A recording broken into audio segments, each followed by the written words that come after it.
The China clay pits are usually busy all year round. Production reaches its peak in the summer or during busier contracts, but in the winter, production can slow down. Bill and Ben are happy for the break, but sometimes there's not enough work for the pair of them to do, and only one engine is needed. This was the case one winter. Bill could manage everything on his own, so Ben was loaned out to the Fat Controller. He decided to put Ben on the back of BoCo's trains to help warm the carriages. Ben was indignant.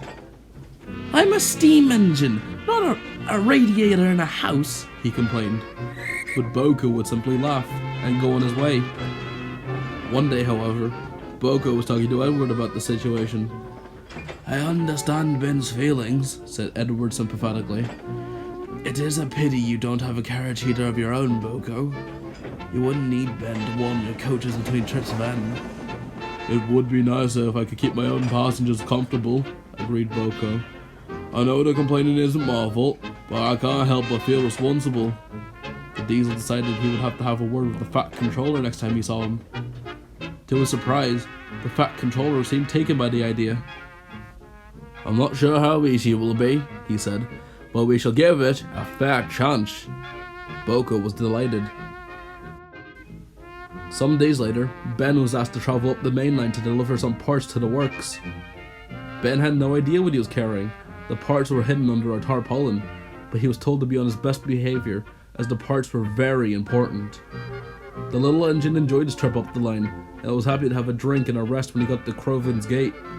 A workman came to have a look at his delivery. "Excellent," he said cheerfully.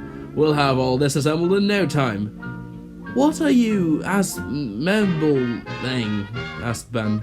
"Assembling," laughed the workman. "We're putting together a carriage heater." "How does that work?"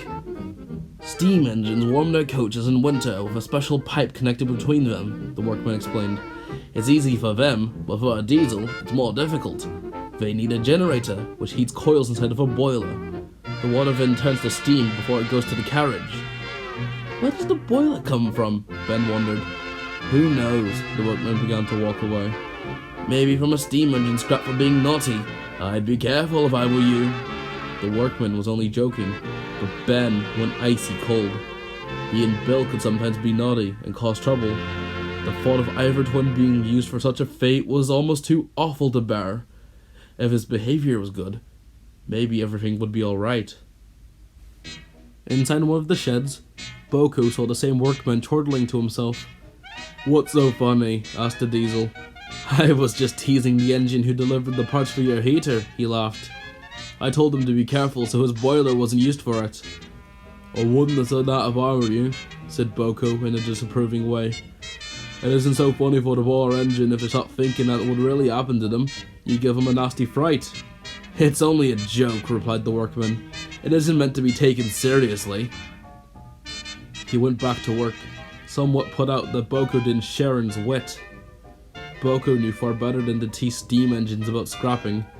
He only hoped the poor engine himself wouldn't be too shaken. "And then he told me to be careful." "Well, that wasn't very nice of him, was it?"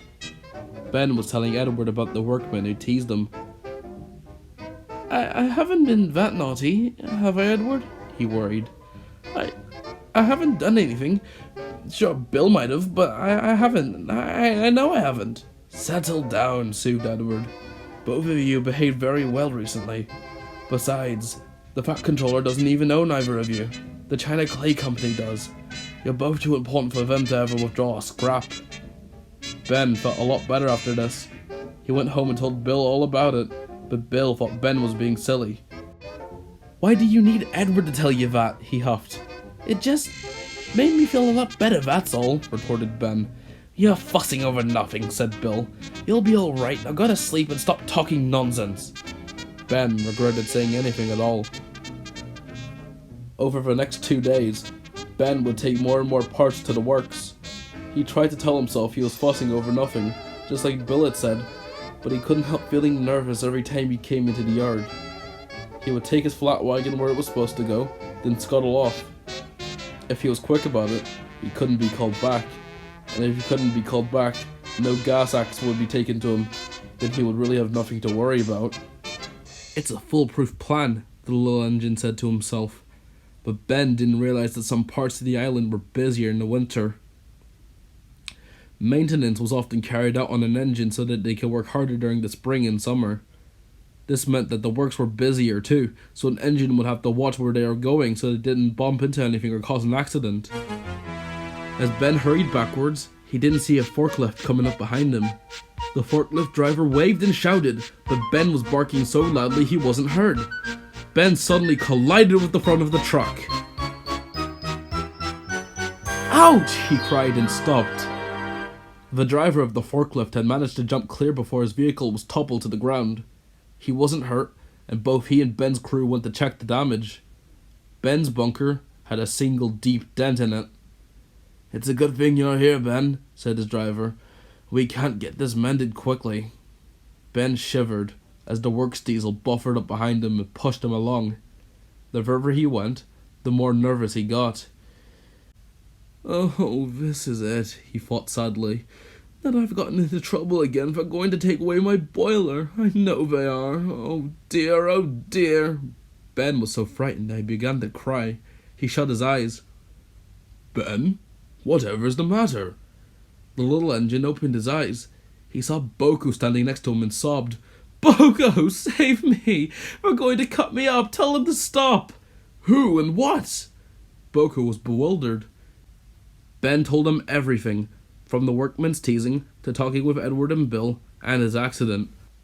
"Oh ho ho, Ben," laughed BoCo. "No one's going to cut you up. The men have already made my carriage heater and put it together. I'm going back into service soon." Ben was very relieved. "Oh, thank goodness," he said. But that relief soon turned to anger.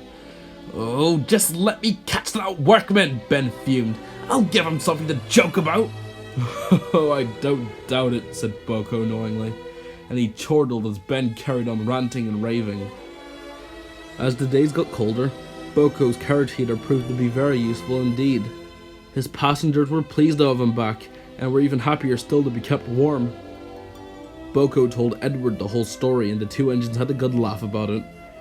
Ben soon came home too. He was very happy to go back to the clay pits, but not so happy to find out that Edward had told Bill everything. Bill teased Ben dreadfully at first, but soon found that Ben had really been frightened and felt sorry at once. "Don't worry, Ben," he said. "Nothing will ever happen to us." Ben was very glad to hear of it.